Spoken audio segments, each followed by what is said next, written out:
அனைவருக்கும் வணக்கம். நாம இந்த வீடியோல எதை பத்தி பார்க்க போறோம் அப்படின்னு பாத்தீங்கன்னா, எஸ்ஐக்கான கரண்ட் அஃபேர்ஸ் வந்து எம்சிக்யூல சீரிஸா கொடுத்துட்டு இருக்கோம். அந்த வகையில இன்னைக்கு இந்த வீடியோல எதை பத்தி பார்க்க போறோம் அப்படின்னா, அப்பாயின்மெண்ட்ஸ் பத்தி தான் பார்க்க இருக்கிறோம். ஸோ அப்பாயின்மெண்ட்னு ஒரு டாபிக் வந்து நமக்கு எஸ்ஐ கரண்ட் அஃபேர்ஸ்ல ஒரு டாபிக்காக கொடுத்துருக்காங்க. அந்த வகையில 2025 நடந்த அப்பாயின்மெண்ட்ஸ் பத்தி தான் இந்த வீடியோல எம்சிக்யூவா பார்க்க இருக்கிறோம். வாங்க பார்க்கலாம். ஒவ்வொரு கொஸ்டினா பார்த்துடலாம். ஃபர்ஸ்ட் கொஸ்டின் பாருங்க. The commander in chief of the defense force is அப்படின்னு கேட்டிருக்காங்க. பாதுகாப்பு படைகளின் தலைமை தலைவர் யார் அப்படின்னு கேட்டு கொஸ்டினை கேட்டிருக்காங்க. ஆன்சர் பாருங்க, தி பிரசிடென்ட் ஆஃப் இந்தியா. இந்த பிரசிடென்ட்டை பொறுத்தளவுல முதல்ல இந்த கொஸ்டின் வந்து பாத்தீங்கன்னா ப்ரீவியஸ் இயர்ல எஸ்ஐ எக்ஸாம்ல கேட்கப்பட்ட ஒரு கேள்வி. இந்த பிரசிடென்ட்டை பொறுத்தளவுல பாத்தீங்கன்னா எல்லா எக்ஸாம்ஸ்லயுமே இவங்க சம்பந்தமான கேள்விகள் தவறாம இருக்கும். ஸோ அந்த வகையில் பிரசிடென்ட் பத்தி முக்கியமா தெரிஞ்சுக்கிறது நல்லது. இந்த பிரசிடென்ட்டை எப்படி தேர்ந்தெடுக்கிறாங்க அப்படின்னு பாத்தீங்கன்னா, லோக்சபா, ராஜ்யசபா, அப்புறம் ஸ்டேட்ல உள்ள அசம்பிளியில் உள்ள எம்எல்ஏக்கள் தேர்ந்தெடுக்கப்பட்ட உறுப்பினர்கள் வந்து இவங்களுக்கு வாக்களிச்சு பிரசிடென்ட் வந்து தேர்ந்தெடுக்கிறாங்க. ஸோ அந்த வகையில் இந்த பிரசிடென்ட் அப்படிங்கிறது முக்கியமான டாபிக்காக இருக்கு. ஸோ இவங்களோட அப்பாயின்மெண்ட் இது. தற்போதைய பிரசிடென்ட் யாரு அப்படின்னு பார்த்தீங்கன்னா, திரௌபதி முர்மு அவர்கள் வந்து பிரசிடென்டா இருக்காங்க அப்படிங்கிறத தெரிஞ்சுக்கோங்க. இது எதுக்குன்னா ஒரு மாடல் கொஸ்டின் இதை வந்து நான் சொல்லியிருக்கேன். ஸோ நெக்ஸ்ட் கொஸ்டின் பாருங்க, அதை பேஸ் பண்ணி வந்திருக்க question. Who was the elected as the 15th vice president of India in September 2025 அப்படிங்கிற கொஸ்டினை கேட்டிருக்காங்க. செப்டம்பர் 2025 இந்தியாவின் 15வது துணை ஜனாதிபதியாக தேர்வு செய்யப்பட்டவர் யாருன்னு கேட்டிருக்காங்க. ஆன்சர் பார்த்தீங்கன்னா சிபி ராதாகிருஷ்ணன் அவர்கள்.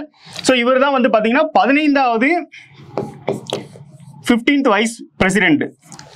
ஸோ இவர் வந்து தமிழ்நாடை பூர்வீகமாக கொண்டவர், திருப்பூர் மாவட்டத்தை சார்ந்தவர். ஸோ சிபி ராதாகிருஷ்ணன் அவர்கள் 15வது துணை குடியரசுத் தலைவர். அப்போ ஏ ஆப்ஷன்ல யார் இருக்கா அப்படின்னு பாத்தீங்கன்னா, இவங்க தான் இந்தியாவோட பிரசிடென்ட். இவங்களும் 15வது பிரசிடென்ட் அப்படிங்கிறத தெரிஞ்சுக்கோங்க. ஸோ பிரசிடென்ட்டை பொறுத்தளவுல முக்கியமானது அப்படிங்கிறதுனால இதை பத்தி தெரிஞ்சுக்கலாம். ஸோ ஆப்ஷன் சில இருக்கிறவங்க யார் அப்படின்னு பாத்தீங்கன்னா, இவங்களை எதிர்த்து போட்டியிட்ட வேட்பாளர் சுதர்சன ரெட்டி அவர்கள்.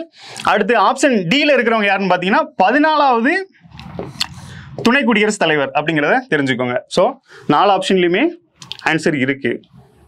நெக்ஸ்ட் கொஸ்டின் பாருங்க.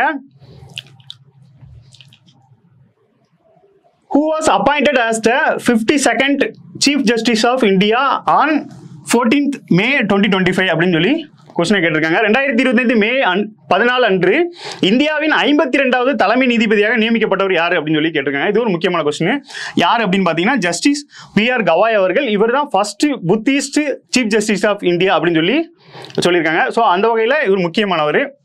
அடுத்து ரெண்டாவது இருக்கிற இந்த சீஃப் ஜஸ்டிஸ் எம்.எம். ஸ்ரீவஸ்தவா யார் அப்படின்னு பார்த்தீங்கன்னா, மெட்ராஸ் ஹைகோர்ட்டோட சீஃப் ஜஸ்டிஸ். ஸோ ஸ்ரீவஸ்தவா அவர்கள் வந்து மெட்ராஸ் ஹைகோர்ட்டோட சீஃப் ஜஸ்டிஸ் அப்படிங்கிறத தெரிஞ்சுக்கோங்க. ஸோ இந்த சூரியகாந்த் அவர்கள் யார் அப்படின்னு பார்த்தீங்கன்னா, நால்சான் ஒரு அமைப்பு இருக்கு. ஸோ அந்த அமைப்போட தலைவராக இருக்காங்க. ஸோ ஜஸ்டிஸ் சூரியகாந்த் அவர்கள். நெக்ஸ்ட் கொஸ்டின் பாருங்க. Who took charge as the new Chief Election Commissioner of India on 19th February 2025 அப்படின்னு கேட்டிருக்காங்க. 2025 பிப்ரவரி 19 அன்று இந்தியாவின் புதிய தலைமை தேர்தல் ஆணையராக பொறுப்பேற்றுக் கொண்டவர் யார் அப்படின்னு சொல்லி கொஸ்டினா கேட்டிருக்காங்க.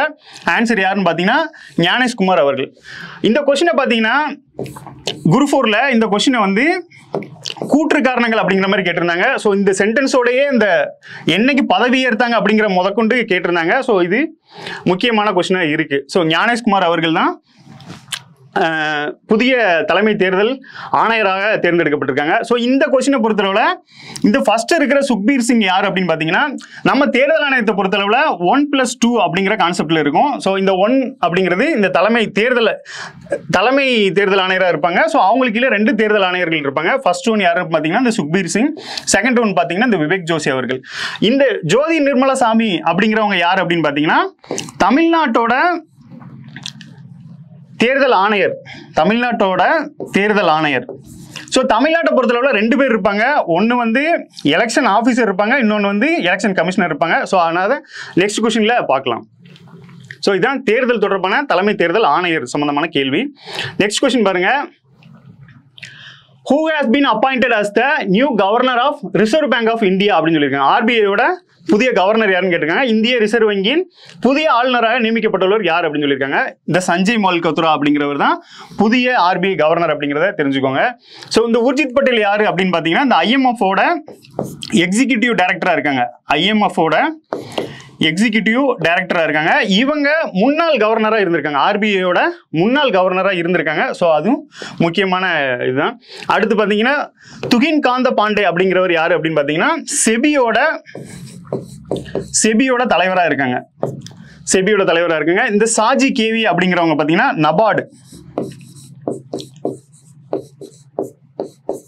நபார்டு பேங்கோட ஹெட்டா இருக்காங்க. ஸோ இந்த நபார்டு அப்படிங்கிறதே பார்த்தீங்கன்னா இந்த RBI-யோட துணை நிறுவனமாக தான் இருக்கும். ஸோ இதோட தலைவராக சாஜி அவர்கள் இருக்காங்க. செபியோட தலைவராக துகின் காந்த பாண்டே அவர்கள் இருக்காங்க. IMF-ஓட எக்ஸிகியூட்டிவ் டைரக்டராக இருக்கிறது பார்த்தீங்கன்னா இந்த உர்ஜித் பட்டேல் அப்படிங்கிறது. தற்போதைய RBI கவர்னர் யாரு அப்படின்னு பார்த்தீங்கன்னா சஞ்சய் மல்கோத்ரா அவர்கள். நெக்ஸ்ட் கொஸ்டின் பாருங்க. Who is the current CEO of Niti Aayog whose tenure was extended by 1 year in February 2025? அதாவது இந்த கேள்வி எப்படி கேட்டிருக்காங்க அப்படின்னு பாருங்க. பிப்ரவரி 2025 ஒரு வருடம் பதவிக்காலம் நீட்டிக்கப்பட்ட நிதி ஆயோக்கின் தலைமை நிர்வாக அதிகாரி. இப்போ இந்த 2025 ஒரு வருடம் பதவி நீட்டிக்கப்பட்டிருக்காங்க அப்படின்னா அவர் 2026 வரைக்கும் இருப்பாரு அப்படிங்கிறது தான் இந்த கொஸ்டின். அப்போ தற்போதைய நிதி ஆயோக்கோட தலைமை நிர்வாக அதிகாரி யாரு அப்படின்னு கேட்கறதுக்கு பதிலாக இந்த மாதிரி கூட மறைமுகமா கேட்கலாம். ஸோ அந்த வகையில தான் இந்த கேள்வி கேட்டிருக்காங்க. அப்போ CEO, அதாவது நிதி ஆயோக்லயே 3 விதமான போஸ்டிங் இருக்கும். CEO யாருன்னு கேட்டிருக்காங்க. ஸோ ஆன்சர் வந்து பாத்தீங்கன்னா BVR சுப்பிரமணியம் அவர்கள் தான் தற்போதைய CEO-வா இருக்காங்க. அப்போ ஃபர்ஸ்ட் ஆப்ஷன் யாரு அப்படின்னு பாத்தீங்கன்னா நிதி ஆயோக்கோட தலைவர். நிதி ஆயோக்கோட தலைவர் யாருன்னு கேட்பாங்க. நிதி ஆயோக்கோட ஃபர்ஸ்ட் தலைவர் யாருன்னு கேட்டாலும் நரேந்திர மோடி அவர்கள் தான். ஸோ பிரதமராக இருக்கிறவங்க தான் நிதி ஆயோக்கோட தலைவராக இருப்பாங்க அப்படிங்கிறதையும் தெரிஞ்சுக்கோங்க. அதே மாதிரி திட்டக்குழுவோட தலைவரும் இந்த பிரதமராக தான் இருப்பாங்க அப்படிங்கிறதையும் தெரிஞ்சுக்கோங்க. ஸோ அந்த வகையில் ஏ ஆப்ஷன். அடுத்து வந்து சுமன் பெரி யாரு அப்படின்னு பாத்தீங்கன்னா நிதி ஆயோக்கோட துணைத் தலைவராக இருப்பாங்க. துணைத் தலைவராக இருப்பாங்க. ஸோ சுமன் பெரி அவர்கள் துணைத் தலைவர். இந்த அரவிந்த் பனாகாரியா அப்படிங்கிறவர் யாரு அப்படின்னு பாத்தீங்கன்னா 16வது ஃபினான்ஸ் கமிஷனோட தலைவராக இருக்காங்க. ஃபினான்ஸ் கமிஷனோட தலைவராக இருக்கிறாங்க. ஸோ அந்த அரவிந்த் பனாகாரியா அவர்கள் இவர் தான் பாத்தீங்கன்னா இதுக்கு முன்னாடி இருந்த நிதி ஆயோக்கோட துணைத் தலைவர். ஸோ தற்போது பாத்தீங்கன்னா 16வது ஃபினான்ஸ் கமிஷனோட ஹெட்டா இருக்காங்க அப்படிங்கிற விஷயத்தையும் தெரிஞ்சுக்கோங்க. நெக்ஸ்ட் கொஸ்டின் பாருங்க. Who was appointed as the chairman of the Indian Space Research Organization ISRO in January 2025 அப்படின்னு கேட்டிருக்காங்க. ஜனவரி 2025 இந்திய விண்வெளி ஆராய்ச்சி நிறுவனத்தின் தலைவராக நியமிக்கப்பட்டுள்ளவர் யார் அப்படின்னு சொல்லி கேட்டிருக்காங்க. ஸோ ஆன்சர் பார்த்தீங்கன்னா வி நாராயணன் அவர்கள் தான் இஸ்ரோவோட தலைவராக ஜனவரி 2025 தேர்வு செய்யப்பட்டிருக்காங்க. அடுத்து பார்த்தீங்கன்னா இந்த ரெண்டாவது ஆப்ஷன்ல இருக்கிறவர் யாரு? இவர் வந்து தமிழ்நாடு பூர்வீகமா கொண்டவர் தான். ஸோ அது ஒன்று முக்கியமானது. ரெண்டாவது இருக்கிற இந்த சமீர் வி கமந்த் அப்படிங்கிறவர் யாரு அப்படின்னு பார்த்தீங்கன்னா DRDO-வோட தலைவராக இருக்காங்க. DRDO-வோட ஹெட்டா யாரு அப்படின்னு பார்த்தீங்கன்னா சமீர் வி கமந்த் அப்படிங்கிறவங்க. ஸோ இந்த சஞ்சய் குமார் சூத் அப்படிங்கிறவர் யாரு அப்படின்னு பார்த்தீங்கன்னா இந்தியாவோட சீஃப் சயின்ஸ் அட்வைசரா இருக்காங்க. சயின்ஸ் அட்வைசரா இருக்கிறவர் யாரு அப்படின்னு பாத்தீங்கன்னா அதாவது அறிவியல் துறைக்கான முக்கிய ஆலோசகராக இருக்கிறவர் தான் இந்த சஞ்சய் குமார் அப்படிங்கிறத தெரிஞ்சுக்கோங்க. அப்புறம் இந்த கலைச்செல்வி அப்படிங்கிறவங்க யாருன்னு பாத்தீங்கன்னா CSIR அப்படின்னு ஒரு நிறுவனம் இருக்கு. ஸோ இது council of scientific industrial research அப்படிங்கிற ஒரு அமைப்புக்கு தலைவராக இந்த கலைச்செல்வி அப்படிங்கிறவங்க இருக்காங்க. ஸோ இந்த 4 ஆப்ஷன்லையுமே 4 கண்டென்ட் இருக்கு. ஸோ ஃபர்ஸ்ட் நம்மளுக்கு கொஸ்டின் என்னன்னு பாத்தீங்கன்னா இஸ்ரோவோட தலைவர் யாருன்னு கேட்டிருக்காங்க. ஸோ தற்போதைய தலைவர் யார் அப்படின்னு பாத்தீங்கன்னா வி நாராயணன் அவர்கள் தான் தற்போதைய தலைவர். நெக்ஸ்ட் கொஸ்டின் பாருங்க. Who has been appointed as the new chairman of Union Public Service Commission அப்படின்னு சொல்லி கொஸ்டின் கேட்டிருக்காங்க. ஒன்றிய அரசு பணியாளர் தேர்வாணையத்தின் புதிய தலைவராக நியமிக்கப்பட்டுள்ளவர் யாருன்னு கேட்டிருக்காங்க. ஸோ இதுக்கு ஆன்சர் பாத்தீங்கன்னா அஜய்குமார் அப்படிங்கிற டாக்டர் அஜய்குமார் தான் தற்போதைய UPSC-யோட சேர்மனா இருக்காங்க அப்படிங்கிற விஷயத்தை தெரிஞ்சுக்கோங்க. ஸோ தற்போதைய UPSC சேர்மன் யாருன்னு கேட்பாங்க, அஜய்குமார் அப்படிங்கிறத தெரிஞ்சுக்கோங்க. அடுத்து ஆப்ஷன் ஏல இருக்கிறவர் இவர் யாரு அப்படின்னு பாத்தீங்கன்னா SSC, உங்களுக்கு தெரியும், ஸ்டாஃப் செலக்ஷன் கமிஷன். ஸோ இதோட ஹெட் யாரு அப்படின்னு பாத்தீங்கன்னா இந்த கோபாலகிருஷ்ணன் அவர்கள் தான் இந்த SSC-யோட ஹெட். ஸோ SK பிரபாகர் அப்படின்னு ஒரு நேம் கொடுத்துருக்காங்க. இவங்க யாரு அப்படின்னு பாத்தீங்கன்னா TNPSC-யோட தலைவர். TNPSC-யோட தலைவர் யாரு அப்படின்னு பாத்தீங்கன்னா இந்த SK பிரபாகர் அவர்கள் தான் TNPSC-யோட தலைவர் அப்படிங்கிறத ஞாபகம் வச்சுக்கோங்க. ஸோ கேள்வி என்ன அப்படின்னா UPSC-யோட ஹெட் யாருன்னு கேட்டிருக்காங்க. நெக்ஸ்ட் கொஸ்டின் பாருங்க. who has been appointed as the 9th chairperson of National Commission for Women by the Union Government அப்படின்னு சொல்லி கொஸ்டினை கேட்டிருக்காங்க. மத்திய அரசால் தேசிய மகளிர் ஆணையத்தின் 9வது தலைவராக நியமிக்கப்பட்டவர் யார் அப்படின்னு சொல்லி கேட்டிருக்காங்க. ஸோ விஜய கிஷோர் ராக்தர் அப்படிங்கிறது தான் ஆன்சரு. ஸோ இந்த கேள்வியை பொறுத்தளவில் ஆன்சர் என்னன்னா டி ஆப்ஷன் தான் ஆன்சரு. ஸோ இந்த பேரை பார்க்கும்போது உங்களுக்கு மேல் நேம் மாதிரி இருக்கும், ஆனால் இது வந்து ஃபீமேல் தான். ஏன்னா இது உமன்ஸ் கமிஷன். ஸோ உமனை வந்து மெயினாக முன்னிலைப்படுத்தி தான் இது பண்ணோம். ஸோ இந்த மாதிரி ஆப்ஷன் வரும்போது நீங்கள் கன்ஃபியூஸ் ஆகிடக்கூடாது அப்படிங்கிறதுக்காக இதை எக்ஸ்பிளைன் பண்ணுறேன். ஸோ இதில் மற்ற ஆப்ஷன் பாருங்கள். இந்த அர்ச்சனா பட்நாயக் அப்படிங்கிறவங்க யார் அப்படின்னு பார்த்தீங்கன்னா தமிழ்நாட்டோட எலெக்ஷன் ஆஃபீஸர். தமிழ்நாட்டை பொறுத்தளவில் 2 விதமான எலெக்ஷன் ஆஃபீஸர்ஸ் இருப்பாங்க. ஒன்று வந்து எலெக்ஷன் ஆஃபீஸர், இன்னொன்று வந்து எலெக்ஷன் கமிஷனர். இந்த எலெக்ஷன் ஆஃபீஸர் என்ன பண்ணுவாங்க அப்படின்னா எம்பி எம்எல்ஏக்கான தேர்தலை கண்டக்ட் பண்ணுவாங்க. இந்த எலெக்ஷன் ஆஃபீஸர் பார்த்தீங்கன்னா எம்பி எம்எல்ஏக்கான தேர்தலை கண்டக்ட் பண்ணுவாங்க. இந்த எலெக்ஷன் கமிஷனர் என்ன பண்ணுவாங்க அப்படின்னா உள்ளாட்சி தொடர்பான தேர்தலை வந்து கண்டக்ட் பண்றவங்க தான் இந்த எலெக்ஷன் கமிஷனர். ஸோ இவங்க 2 பேரோட நேமும் பார்த்துக்கோங்க. அர்ச்சனா பட்நாயக் அப்படிங்கிறது எலெக்ஷன் ஆஃபீஸர், ஜோதி நிர்மலா சாமி அப்படிங்கிறவங்க வந்து பார்த்தீங்கன்னா எலெக்ஷன் கமிஷனராக இருக்காங்க. ஸோ ஏஎஸ் குமாரி அப்படிங்கிறவங்க யார் அப்படின்னு பார்த்தீங்கன்னா தமிழ்நாடு உமன்ஸ் கமிஷனோட ஹெட்டாக இருக்காங்க. ஸோ இந்த ஏஎஸ் குமாரி அப்படிங்கிறவங்க தமிழ்நாடு உமன்ஸ் கமிஷனோட ஹெட்டாக இருக்காங்க. ஸோ நம்மளுக்கு கேள்வி என்னன்னு பார்த்தீங்கன்னா நேஷனல் கமிஷன் ஃபார் உமனோட ஹெட் யார் அப்படின்னு கேட்டிருக்காங்க. விஜய் கிஷோர் ரக்தர் அப்படிங்கிறது தான் ஆன்சர். நெக்ஸ்ட் கொஸ்டின் பாருங்க. இது ஒரு ப்ரீவியஸ் கொஸ்டின் தான். மேட்சஸ் த ஃபாலோயிங்ல கேட்டிருக்காங்க. அதாவது ஷிவ் நாடார் அப்படிங்கிறவர் யார் அப்படின்னு பார்த்தீங்கன்னா HCL நிறுவனத்தோட ஃபவுண்டர். ஸோ இதில் இந்த 3 பேரும் பார்த்தீங்கன்னா ஃபவுண்டராக இருப்பாங்க. இவங்க வந்து சிஇஓவாக இருந்திருப்பாங்க. ஃபர்ஸ்ட் யாருன்னா ஷிவ் நாடார் அவர்கள் HCLோட ஃபவுண்டராக இருந்திருக்காங்க. அடுத்து 2வது பார்த்தீங்கன்னா நாராயணமூர்த்தி. இவர் யார் அப்படின்னு பார்த்தீங்கன்னா இன்ஃபோசிஸோட ஃபவுண்டரு. அசீம் பிரேம்ஜி வந்து பார்த்தீங்கன்னா விப்ரோவோட ஃபவுண்டரு. இந்திரா நூயி அவர்கள் வந்து பெப்சி அண்ட் கோவோட சிஇஓவா இருந்திருப்பாங்க. ஸோ இந்த கேள்வியை பொறுத்தளவில் நமக்கு அப்பாயின்மெண்ட்னு பார்க்கும்போது அதாவது சமீபத்தில் அதாவது ப்ரீவியஸ் இயரில் கேட்ட கேள்வி தான் இது. இந்த வகையில் இப்போ இதை பேஸ் பண்ணி நம்ம என்ன பண்ணலாம் அப்படின்னா இந்தியாவிலே முன்னணி நிறுவனங்கள், வெளிநாட்டில் இந்தியாவோட நிறுவனங்களோட தலைவர்கள் அப்படிங்கிற கான்செப்ட் வந்து இது மூலமாக நம்ம எடுத்துக்கலாம். ஸோ இந்த வகையில் இந்த கொஸ்டினுக்கான ஆன்சர் பார்த்தீங்கன்னா 2341 அப்படிங்கிறத ஆன்சர். ஸோ இதை பேஸ் பண்ணி நெக்ஸ்ட் கொஸ்டின் பாருங்க. Who has taken over as the new chairperson of Tata Trust அப்படின்னு சொல்லி கொஸ்டினா கேட்டிருக்காங்க. டாடா தொண்டு நிறுவனத்தின் புதிய தலைவராக நியமிக்கப்பட்டவர் யார் அப்படின்னு சொல்லி கேட்டிருக்காங்க. ஆன்சர் பார்த்தீங்கன்னா நோயல் டாடா அப்படிங்கிறது தான் ஆன்சர். ஸோ நோயல் டாடா அப்படிங்கிறது ஆன்சர். இப்போ வந்து நம்ம வந்து இந்தியாவிலேயே பெருநிறுவனங்கள் அப்படிங்கிற கான்செப்ட்ல பார்க்கும்போது இந்த டாடா அப்படிங்கிறதும் ஒரு முக்கிய நிறுவனமாக இருக்கு. சமீபத்தில் வந்து ரத்தன் டாடா அவர்கள் மறைவை ஒட்டி இந்த நோயல் டாட்டாங்கிறது டாடா ட்ரஸ்டோட தலைவராக தேர்ந்தெடுக்கப்பட்டிருக்காங்க. அப்போ இந்த நடராஜன் சந்திரசேகரன் அப்படிங்கிறவங்க யாரு அப்படின்னு பார்த்தீங்கன்னா இப்போ இந்த டாடா சன்ஸ் அண்ட் குரூப்போட தலைவராக இருக்காங்க. ஸோ டாடா சன்ஸ் அண்ட் குரூப்போட தலைவராக இருக்கிறவங்க தான் இந்த நடராஜன் சந்திரசேகரன் அவர்கள். இந்த கிருத்திவாசன் அப்படிங்கிறவங்க யார் அப்படின்னு பார்த்தீங்கன்னா இதோட சிஇஓவா இருக்காங்க. இந்த டாடா சன்ஸோட சிஇஓவா இருக்காங்க. ஸோ எல்லா நிறுவனத்திலுமே சிஇஓ ஒருத்தராக இருப்பாங்க, தலைவராக ஒருத்தர் இருப்பாங்க. அந்த வகையில் தலைவராக யார் இருக்கான்னு பார்த்தீங்கன்னா நடராஜன் சந்திரசேகரன் அவர்கள். சிஇஓவா யார் இருக்கான்னு பார்த்தீங்கன்னா இந்த கிருத்திவாசன் அப்படிங்கிறவங்க. ஸோ இந்த ஜாம்ஜெட்ஜி யார் அப்படின்னு தெரியும், உங்களுக்கு நல்லாவே தெரியும். இவர் தான் வந்து டாட்டாவோட ஃபவுண்டர். ஸோ டாட்டாவோட ஃபவுண்டர் தான் இந்த ஜாம்ஜெட்ஜி டாடா அவர்கள். ஸோ டாடா பற்றின ஒரு இன்ஃபர்மேஷன் பார்த்துட்டோம். அடுத்து நெக்ஸ்ட் கொஸ்டின் பாருங்க. ஹூ இஸ் கமலா ஹாரிஸ் கேட்டிருக்காங்க. இந்த கொஸ்டின் எதுல இருந்து எடுத்திருக்கேன் அப்படின்னு பார்த்தீங்கன்னா மாடல் கொஸ்டின், அதாவது எஸ்ஐக்கு வந்து ஒரு மாடல் கொஸ்டின் வெளியிட்டு இருந்தாங்க. ஸோ அதில் இந்த கொஸ்டின் வந்து கேட்கப்பட்டிருந்தது. இந்த கமலா ஹாரிஸ் அப்படிங்கிறவங்க யார் அப்படின்னு பார்த்தீங்கன்னா அமெரிக்காவோட பொலிட்டிஷியன், அதாவது அமெரிக்காவோட அரசியல்வாதி அப்படிங்கிறது ஆன்சர். ஸோ இந்த வகையில் இது ரிலேட்டடாக நம்ம என்ன கொஸ்டின் பார்க்கலாம் அப்படின்னு பாருங்க. நெக்ஸ்ட் கொஸ்டின் பாருங்க. Who was sworn in as the 47th president of United States on January 20, 2025? ஜனவரி 20, 2025 அன்று ஐக்கிய அமெரிக்காவின் 47வது ஜனாதிபதியாக தேர்வு செய்யப்பட்டவர் யார் அப்படின்னு சொல்லி கேள்வி கேட்டிருக்காங்க. ஆன்சர் நல்லாவே தெரியும், டொனால்ட் ட்ரம்ப் அவர்கள் தான் ஆன்சர். ஸோ இவர் தான் 47வது அமெரிக்காவோட பிரசிடெண்டாக தேர்வு செய்யப்பட்டிருக்காரு. இந்த கேள்வி பார்த்தீங்கன்னா நம்ம இதுக்கு முன்னாடி பார்த்த மாடல் கொஸ்டின்ல இருந்து பேஸ் பண்ணி தான் கேட்கப்பட்டிருக்கு. ஸோ இந்த கேள்வியை பொறுத்தளவில் டொனால்ட் ட்ரம்ப் அவர்கள் தான் ஆன்சர். ஸோ இந்த கமலா ஹாரிஸ் அப்படிங்கிறவங்க யார் அப்படின்னு பார்த்தீங்கன்னா இவரை எதிர்த்து போட்டிட்டவங்க தான் இந்த கமலா ஹாரிஸ் அவர்கள். ஸோ அவங்களும் நல்ல டஃப் கொடுத்து தான் தோத்தாங்க. ஸோ அந்த வகையில் அவங்களே ஆப்ஷனில் வச்சிருக்காங்க. ஸோ இந்த ஜனவரி 20 அப்படிங்கிறது அமெரிக்காவோட அதிபர்கள் பதவியேற்கிற தினமாகவே இதை வந்து வச்சிருக்காங்க. ரெகுலராகவே பார்த்தீங்கன்னா இந்த ஜனவரி 20 தான் இவங்க வந்து பதவி எடுத்துட்டு வராங்க. ரெகுலராக பார்த்தீங்கன்னா தெரியும்.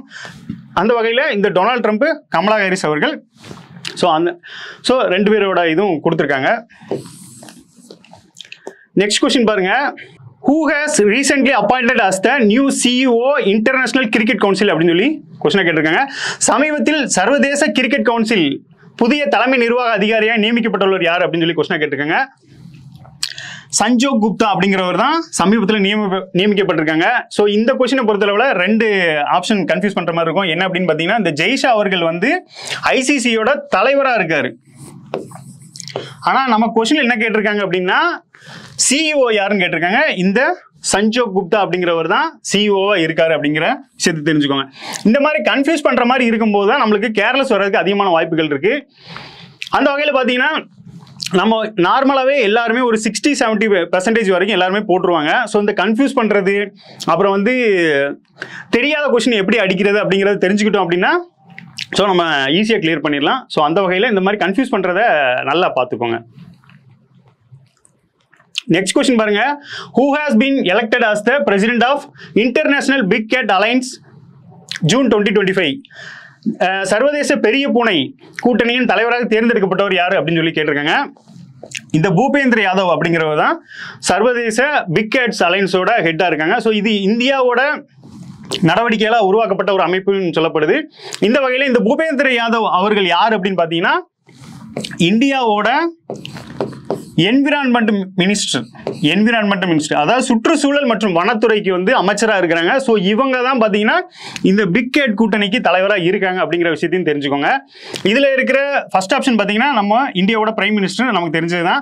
இந்த ரவி அகர்வால் அவர்கள் யார் அப்படின்னு பார்த்தீங்கன்னா டைரக்ட் டேக்ஸோட ஹெட்டாக இருக்காங்க. நேரடி வரிகள் வாரியத்தோட தலைவராக இருக்கிறவங்க தான் இந்த ரவி அகர்வால் அவர்கள்.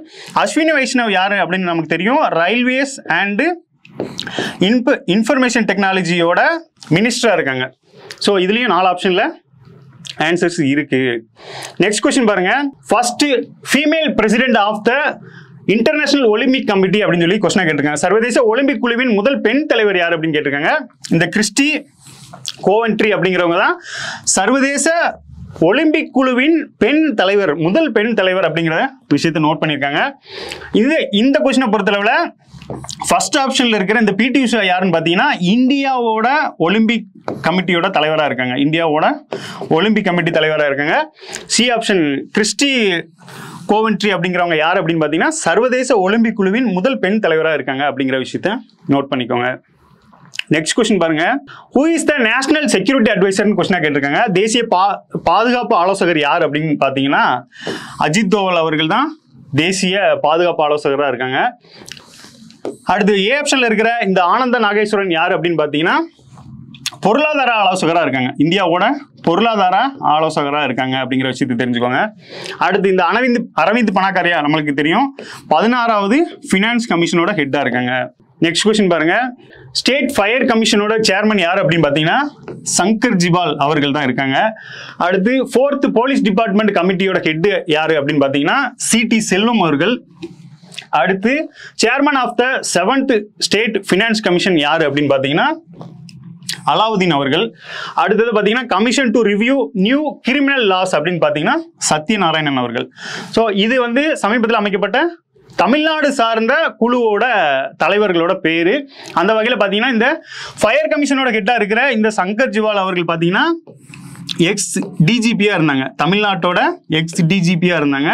ஸோ அந்த வகையில் அவங்கள நியமிச்சிருக்காங்க. அடுத்து போலீஸ் டிபார்ட்மெண்ட்டுக்கு பார்த்தீங்கன்னா சிடி செல்வம் அவர்கள் chairman of the 7th state finance commission. எப்படி சென்ட்ரலுக்கு ஃபினான்ஸ் கமிஷன் இருக்கோ அதே மாதிரி ஸ்டேட்டுக்கும் ஃபினான்ஸ் கமிஷன் இருக்கு. ஸோ அந்த வகையில் 7வது ஃபினான்ஸ் கமிஷன் ஹெட் யாருன்னு பார்த்தீங்கன்னா அலாவுதீன் அவர்கள். ரிவ்யூ நியூ கிரிமினல் லாஸ், புதுசாக கொண்டு வரப்பட்ட சட்டங்களுக்கு வந்து மறு ஆய்வு பண்றதுக்காக ஒரு குழு போட்டிருக்காங்க. அது யார் அப்படின்னு பார்த்தீங்கன்னா நீதிபதி சத்யநாராயணன் அவர்கள் தலைமையில் குழு போட்டிருக்காங்க. இதுக்கான ஆன்சர் பார்த்தீங்கன்னா 3142 அப்படிங்கிறது தான் இதுக்கான ரைட் ஆன்சர். நெக்ஸ்ட் கொஸ்டின் பாருங்க. Chairman of the state education policy commission, மாநில கல்விக் கொள்கை ஆணையத்தின் தலைவர் யாருன்னு கேள்வியை கேட்டிருக்காங்க. ஆன்சர் பார்த்தீங்கன்னா டி முருகேசன் அவர்கள். இந்த டி முருகேசன் அவர்கள் தலைமையில தான் பார்த்தீங்கன்னா மாநில கல்விக் கொள்கை வந்து உருவாக்கப்பட்டிருக்கு. ஸோ இந்த வகையில் இதுதான் கேள்வியை கேட்டிருக்காங்க. ஆப்ஷன் பி பாருங்க, கே சந்துரு, நீதிபதி சந்துரு அவர்கள் தலைமையில் பார்த்தீங்கன்னா 2 குழு அமைச்சிருப்பாங்க. ஒன்று என்னன்னு பார்த்தீங்கன்னா சாதிய அடிப்படையிலான பிரச்சனைகளை களைய குழு அமைச்சிருப்பாங்க. ஸோ அந்த குழுக்கான தலைவர் யாருன்னு பார்த்தீங்கன்னா கே சந்துரு அவர்கள். இன்னொன்று வந்து பார்த்தீங்கன்னா இந்த சிறார் இல்லங்கள் அப்படின்னு ஒன்று இருக்கும். ஸோ இந்த சிறார் இல்லங்களை மறுசீரமைப்பு செய்யறதுக்காக ஒரு குழு போட்டிருப்பாங்க. அதுவும் பார்த்தீங்கன்னா கே சந்துரு அவர்கள் தலைமையில தான் குழு போட்டிருக்காங்க. இந்த அருணா ஜெகதீசன் அவர்கள் யார் அப்படின்னு பார்த்தீங்கன்னா 2 விஷயம். சமீபத்தில் கரூர்ல நடந்த இந்த கூட்ட நெரிசல் தொடர்பாக அமைக்கப்பட்ட தமிழ்நாடு அரசு சார்பாக அமைக்கப்பட்ட குழுவோட தலைவர் தான் இந்த நீதிபதி அருணா ஜெகதீசன் அவர்கள். இன்னொன்று வந்து பார்த்தீங்கன்னா தூத்துக்குடி துப்பாக்கிச்சூடு குறித்து ஆய்வு பண்றதுக்கும் இந்த நீதிபதி அருணா ஜெகதீசன் அவர்கள் தலைமையில தான் குழு போட்டிருக்காங்க. ஸோ இந்த ரெண்டும் பார்த்தீங்கன்னா இவங்க இந்த சாதிய அடிப்படையிலான மற்றும் சிறார் இல்லங்களை மறு ஆய்வு செய்வதற்கு சந்துரு அவர்களோட தலைமையில குழு போட்டிருக்காங்க அப்படிங்கிறது தெரிஞ்சுக்கோங்க. இதுல இருக்கிற 3 பேருமே முக்கியமானவங்க. ஸோ நோட் பண்ணிக்கோங்க. நெக்ஸ்ட் கொஸ்டின் பாருங்க, chairman of the 23rd law commission அப்படின்னு சொல்லி கேள்வி கேட்டிருக்காங்க. இந்தியாவோட 23வது சட்ட ஆணையத்தின் தலைவர் யாரு அப்படின்னு பார்த்தீங்கன்னா தினேஷ் மகேஸ்வரி அவர்கள். ஸோ இந்த தினேஷ் மகேஸ்வரி அவர்கள் தான் இந்தியாவோட 23வது சட்ட ஆணையத்தின் தலைவர் அப்படின்னு சொல்லி கொடுத்துருக்காங்க. இந்த சூரியகாந்த் ஆல்ரெடி பார்த்தோம், நால்சாவோட ஹெட்டு, நால்சான ஒரு அமைப்பு இருக்கும். ஸோ அதோட ஹெட்டு தான் பார்த்தீங்கன்னா இந்த சூரியகாந்த் அவர்கள். நெக்ஸ்ட் கொஸ்டின் பாருங்க, the current chairman of the central information commission அப்படின்னு சொல்லி கேள்வியை கேட்டிருக்காங்க. தற்போதைய மத்திய தகவல் ஆணையத்தின் தலைவர் யார் அப்படின்னு பார்த்தீங்கன்னா இந்த ஹீராலால் சமாரியா அப்படிங்கிறவங்க தான் தற்போதைய சிஐசியோட ஹெட்டு. இது சம்பந்தமா நம்மளுக்கு ப்ரீவியஸ் இயர்ல என்ன கேட்டிருக்காங்க அப்படின்னா இந்த ஆர்டிஐ பத்தி கேட்டிருக்காங்க. ஆர்டிஐ வருஷம் 2005 அப்படிங்கிறத பத்தி கேள்வியா கேட்டிருக்காங்க. ஸோ இதன் கீழே தான் பார்த்தீங்கன்னா இந்த தகவல் ஆணையம் வரும். ஸோ அதோட தலைவரை யாரு இருக்கா அப்படின்னு பார்த்தீங்கன்னா ஹீராலால் சமாரியா அப்படிங்கிறவர் தான் இருக்காங்க. அடுத்து நெக்ஸ்ட் கொஸ்டின் பாருங்க, இது வந்து சர்வதேச அளவிலான ஒரு அமைப்புகளோட தலைவர்கள். யுனைடெட் நேஷனோட ஜெனரல் செக்ரட்டரி யாரு அப்படின்னு பார்த்தீங்கன்னா இந்த ஆண்டனியோ குட்ரஸ் அவர்கள் தான். WHO வேர்ல்டு ஹெல்த் ஆர்கனைசேஷனோட ஹெட் யாரு அப்படின்னு பார்த்தீங்கன்னா டெட்ரோஸ் அதோனம் அவர்கள். அடுத்து பார்த்தீங்கன்னா சார்க் அமைப்போட ஹெட் யாரு அப்படின்னு பார்த்தீங்கன்னா கோலம் சர்வார் அப்படிங்கிறதும். ஸோ நேட்டோவோட ஹெட் யாரு அப்படின்னு பார்த்தீங்கன்னா மார்க் ரூட்டோ அவர்கள். ஸோ இது வந்து டைரக்டாக தான் கொடுத்துருக்காங்க. ஸோ அந்த வகையில் 1 2 3 4 அப்படிங்கிறத ஆன்சரு. இந்த கொஸ்டினை பொறுத்தளவில் இதில் நம்மளுக்கு ப்ரீவியஸ் இயர்ல எப்படி கேட்டிருக்காங்க அப்படின்னு பாருங்க. இந்த யுனைடெட் நேஷன் எடுக்கும்போது இதில் மனித உரிமைகள் கவுன்சில் அப்படின்னு ஒன்று இருக்கும். அதோட தினங்கள் கேட்டிருக்காங்க, அதோட அமைப்புகள் பற்றி கேட்டிருக்காங்க. இந்த வேர்ல்டு ஹெல்த் ஆர்கனைசேஷனை பொறுத்தளவில் கோவிட்ல இவங்க எப்படி ஒரு முக்கியமான பங்காற்றுனாங்க அப்படிங்கிறது நம்மளுக்கு தெரியும். அடுத்து சார்க்கை பொறுத்தளவில் இதை ப்ரீவியஸ் இயர்ல எப்படி கேட்டிருக்காங்க அப்படின்னா ஒரு 4 அமைப்புகளை வந்து கொஸ்டின்ல கொடுத்துட்டு கீழ்காண்பவற்றில் எது வந்து உலக அமைப்புகளில் வராது அப்படின்னு சொல்லியிருக்காங்க.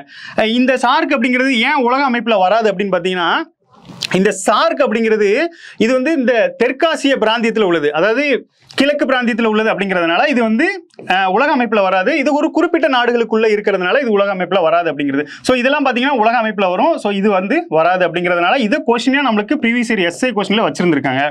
இந்த நேட்டோ பத்தி உங்களுக்கு நல்லாவே தெரியும். இந்த உக்ரைன் ரஷ்யா வார் பத்தி நிறைய கொஸ்டின்ஸ் கேட்டிருப்பாங்க. இந்த நேட்டோ இல்ல வந்து உக்ரைன் வந்து இணையறதுக்காக தான் அந்த பிரச்சனை நடந்துட்டு இருக்கு. ஸோ இந்த நேட்டோவில் பார்த்தீங்கன்னா நேட்டோ பத்தி மாடல் கொஸ்டின்லையும் ஒரு கொஸ்டின் கூற்று காரணங்கள்ல வச்சிருந்திருக்காங்க. ஸோ கூற்று காரணங்கள்ல இந்த நேட்டோ பத்தி வச்சிருந்தனால அதோட தற்போதைய தலைவர் யார் அப்படின்னு பார்த்தீங்கன்னா இந்த மார்க் ரூட்டோ அப்படிங்கிறது. ஸோ இதெல்லாமே ப்ரீவியஸ் இயர் அடிப்படையில் தான் கேள்விகளாக எடுக்கப்பட்டிருக்கு அப்படிங்கிறத தெரிஞ்சுக்கோங்க. நன்றி, மீண்டும் அடுத்த வீடியோவில் சந்திப்போம். சுரேஷ் IAS அகாடமி, வெற்றியின் முகவரி.